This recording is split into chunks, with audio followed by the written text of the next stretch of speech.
again with Bake Eat Love Box, a monthly subscription baking box where we send you all of the non-perishable ingredients you'll need to make a delicious dessert. Today we're going to look at how to make stiff peaks. If you've ever read a recipe that calls for stiff peaks, you may wonder, what does that mean? Also, in this month's Bake Eat Love Box, we feature meringue as a frosting, and in order to make meringue, you gotta make stiff peaks.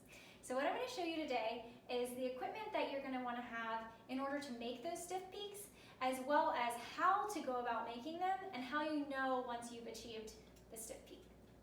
So looking at the equipment, if you're using a stand mixer, you'll want to use a whisk attachment. The reason for this is as it whips the egg whites or whatever you're mixing into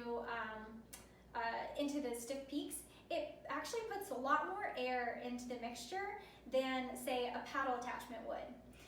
So using this, you'll get to the stiff peaks a lot quicker than you would with a paddle attachment. But if you don't have a whisk attachment for your stand mixer, a paddle attachment will do the trick. It just might take a little bit longer.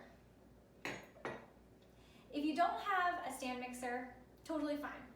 You can use a hand mixer, and you'll want to make sure that you have the whisk attachment for the hand mixer.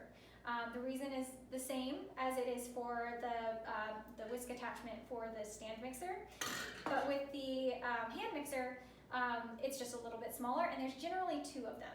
So you'll want to use that one.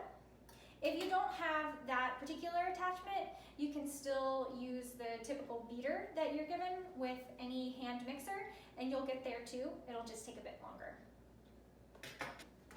Now that we've taken a look at the equipment that we need to use, let's look at a video on how to actually make those stiff peaks. Prep your mixture, and with preferably your whisk attachment, start your mixer. We'll fast forward quite a bit as there's a lot of mixing time.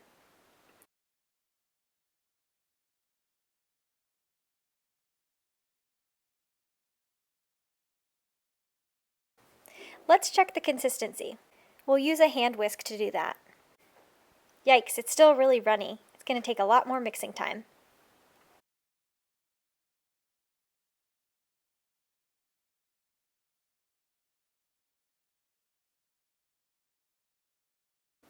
Let's check again.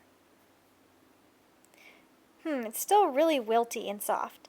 Needs more time to mix, even though it is starting to get that glossy texture.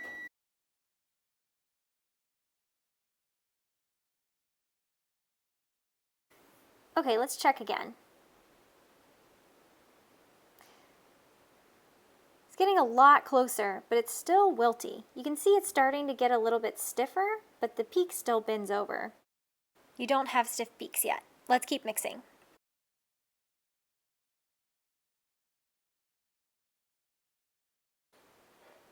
Now we have a stiff peak. This is perfect for our meringue. We'll show a few more shots so you can see that even when it's on its side, the peak stays stiff. It doesn't wilt over. You'll also notice the mixture is thick and very glossy. Thanks for watching this video on how to make stiff peaks. If you'd like to view other baking tips or see any of our end-to-end how-tos on how to make the monthly recipe, just tune into our YouTube channel. Thanks so much.